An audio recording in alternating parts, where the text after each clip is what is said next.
I note that the defendant prepared for killing her mother. She had to obtain a gun, and she took her mother's gun.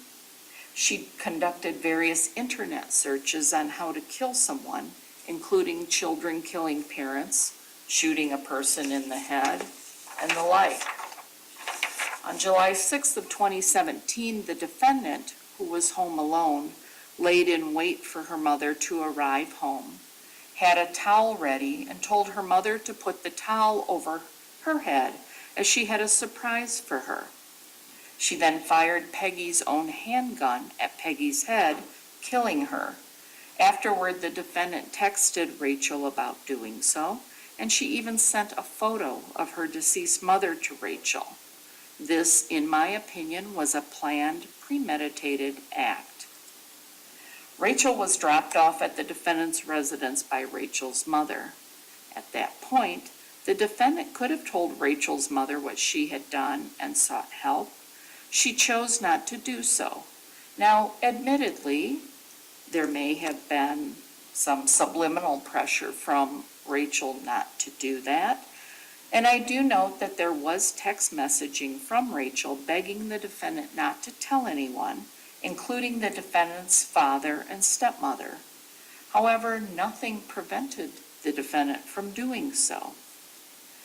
The defendant and Rachel next tried to clean up the blood in the living room around Peggy's body to conceal the murder. They placed a sheet over the body and slept that night in the same home with Peggy Schroeder's dead body. It wasn't until the next day that Rachel and the defendant dragged Peggy's lifeless body into her bedroom. Again, they spent the night with the defendant's mother's body in the home. Candles were placed around Peggy's body to disguise the smell of the body, and I acknowledge that Rachel actually did this, but there was nothing from the defendant indicating that was in poor taste, she didn't want her to do it, anything of that nature. That day, the defendant and Rachel used Peggy's debit card to buy themselves some food and supplies in order to run away. They also bought hair coloring and dyed their hair.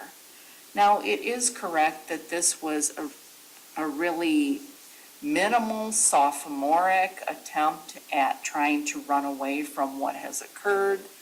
And quite frankly, I don't think anybody in here would have followed such a plan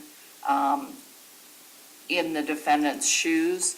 And I think everybody can tell that the defendant's plan to run away and hide things was very ill thought out, and in fact never really came to fruition. During their text communications prior to the killing, the defendant suggested that her house could be burned down to hide the killing.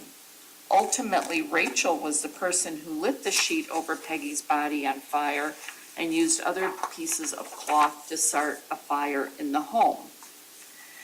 There is no indication that the defendant discouraged this burning of either the body or the home. The fire was discovered by a neighbor, was reported to Mr. Schroeder, and he's actually the person who called it in. Luckily, no other persons or property were damaged by the fire. However, Peggy's deceased body was certainly defiled by the burning of it. The defendant and Rachel then discarded Peggy's phone and a gun at both a park and a local cemetery.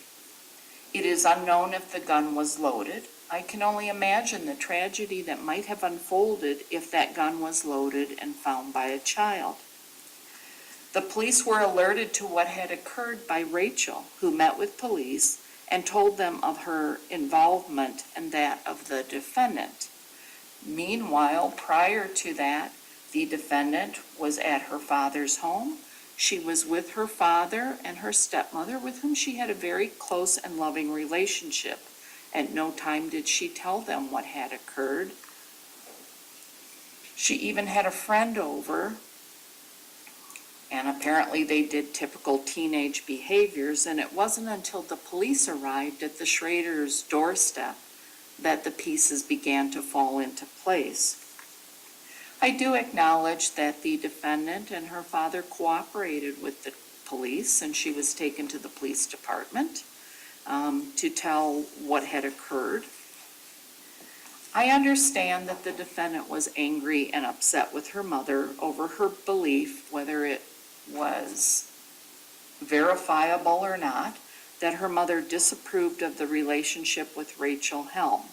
I can sympathize with this frustration, as I believe every teenage girl has at one time or another been at odds with the parent. Teens do not always think rationally, and drama seems to accompany most teenage behaviors. I recognize, as Dr. Wine indicated, that a youth's brain is not as well developed as an adult brain. It behaves differently than an adult's, and impulsive actions are quite common with teenage kids.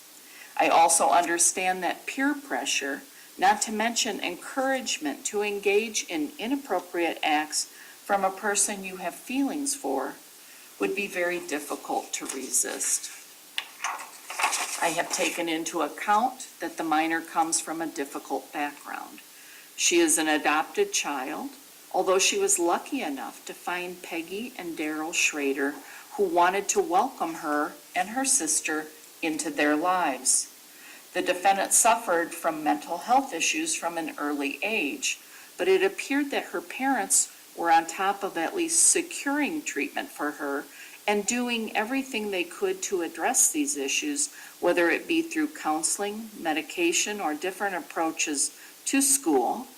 I understand that the care that they sought and which was provided to the defendant was not within acceptable parameters, and that the medications were not coordinated, nor was care.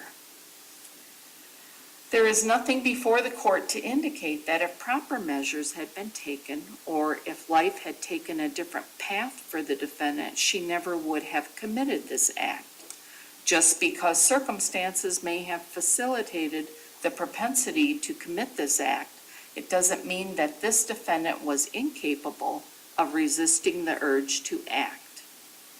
I am sure it was very painful for the defendant when her parents divorced, and she had to adjust to being raised in a single-parent household. However, it appears that her father was very supportive and made the most of his parenting time with the defendant. When her father brought his now wife, Michelle, into their lives, she developed a very close and loving relationship with the defendant, giving her yet another adult to whom the defendant could turn for support. All of that being said, this case is probably in the top tier of the most egregious and despicable fact situations I can recall in my almost 37 years in the law.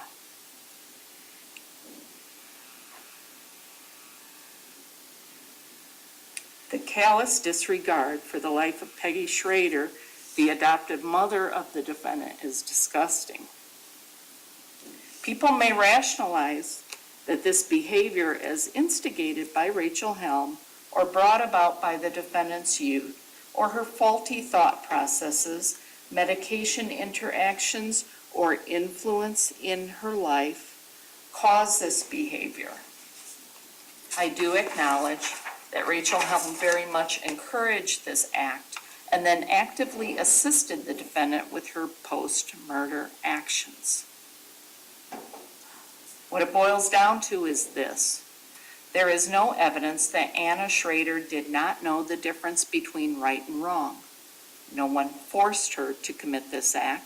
She thought of a plan to kill her mother and burn down her house to cover it up, and she took the steps to put her plan into action. She chose to act in this evil manner and then tried to get away with it. It was not an impulsive crime with no forethought or planning. In doing so, she placed herself and others at risk, not to mention ending the life of a hardworking woman who welcomed the defendant into her life, doing the best she could as a parent with a disability and later as a single mother. As a result, I am sentencing the defendant to 20 years in the Illinois Department of Corrections. followed by a 1-year period of mandatory supervised release with credit for 1,581 days served. The defendant shall pay all assessments set forth under Schedule 1. She will pay a $75 fine. She will submit to genetic marker analysis testing and pay the fee therefor.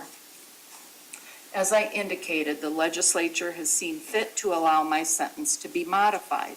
I have no control over these modifications allowed by statute. This includes, on top of the statutory credits I will discuss in a moment, application of day-for-day credit, allowing for the sentence to be reduced by half.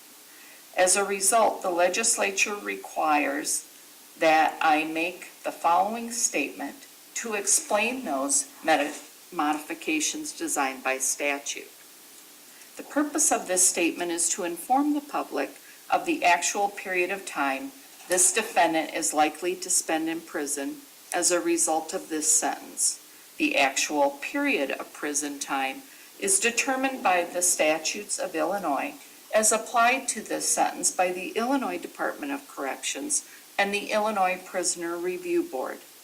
In this case, assuming the defendant receives all of her sentence credit and recognizing that the defendant has spent over 4 years in pre-sentence custody, the estimated period of actual custody, and again, this is an estimate, is approximately 16 years with day-for-day credit, in essence rendering it a 50% sentence, less up to 180 days of additional earned sentence credit. If the defendant, because of her own misconduct or failure to comply with institutional regulations, does not receive those credits, the actual time served in prison will be longer. The defendant may also receive an additional 1/2 day sentence credit for each day of participation in vocational, industry, substance abuse, and educational programs as provided for by Illinois statute.